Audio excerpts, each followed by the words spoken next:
కొనసాగుతుంది. కల్లూరుకు సంబంధించిన ఓట్ల లెక్కింపు కల్లూరు ప్రభుత్వ ఉన్నత పాఠశాలలో కొనసాగుతుంది.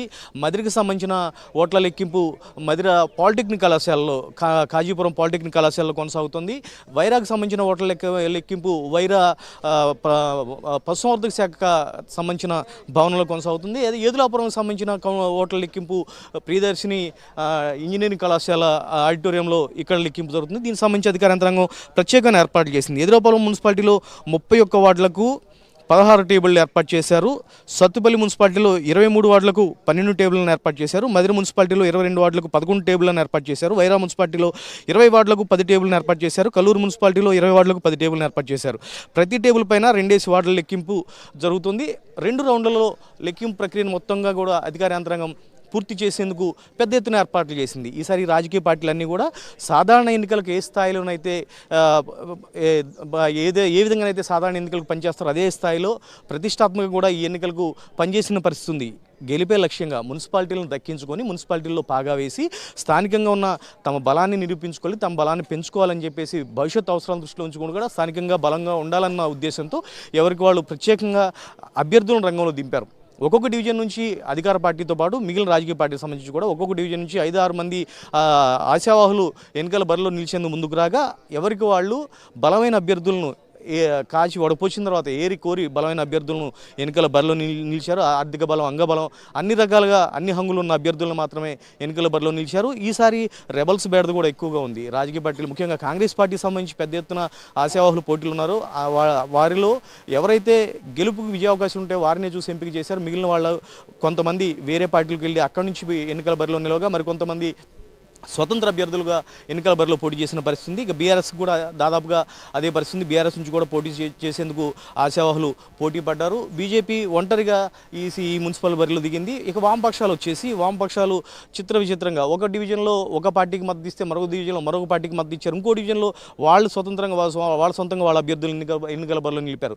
విచిత్రమైన పొత్తులు కూడా ఈసారి కొనసాగినాయని చెప్పొచ్చు. ఎవరికి వారు గెలిపే లక్ష్యంగా పావులు కదిపారు. వ్యూహాత్మక ఎత్తుగడలతో ఎన్నికల బరిలో నిలిచారు. ప్రలోభాల పర్వం కూడా పెద్ద ఎత్తున ఈసారి కొనసాగిందనే ప్రచారం జరుగుతుంది. మొత్తంగా ఎవరికి వాళ్ళు రాజకీయ పార్టీలందరూ కూడా గెలిపే లక్ష్యంగా ఈ మున్సిపల్ ఎన్నికల్లో పోటీ చేసి అభ్యర్థుల్ని రంగంలో దింపారు. హోరాహోరీ కూడా పెద్ద ఎత్తున ఎన్నికల ప్రచారం నిర్వహించారు. ఇప్పుడు ప్రస్తుతానికి కౌంటింగ్ ప్రక్రియ ప్రారంభమైంది. 8 గంటలకు కౌంటింగ్ ప్రక్రియ ప్రారంభమైంది. 8 గంటల నుంచి కూడా కౌంటింగ్ కొనసాగుతుంది. మరికొద్దిసేపట్లో మొదటి రౌండ్కి సంబంధించిన ఫలితాలను అధికార యంత్రాంగం ప్రకటించబోతోంది.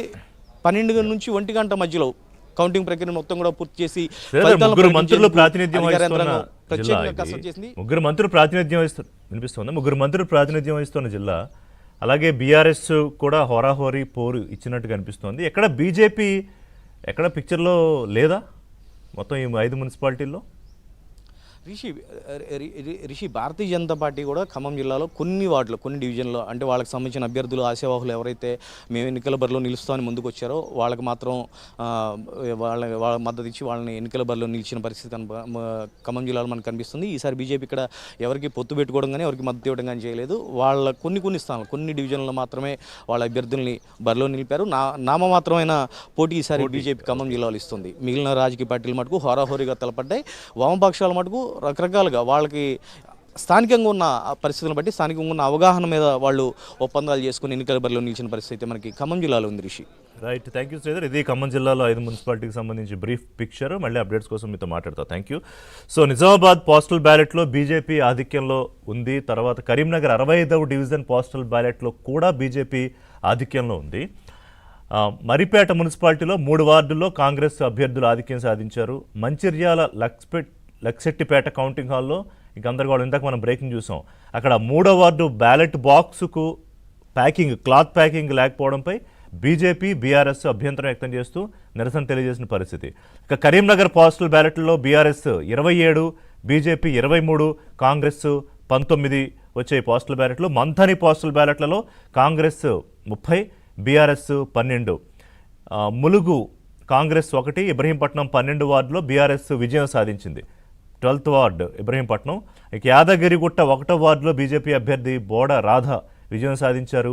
రామాయంపేట మున్సిపాలిటీ 10వ వార్డులో బీఆర్ఎస్ అభ్యర్థి మాధవి గెలిచారు.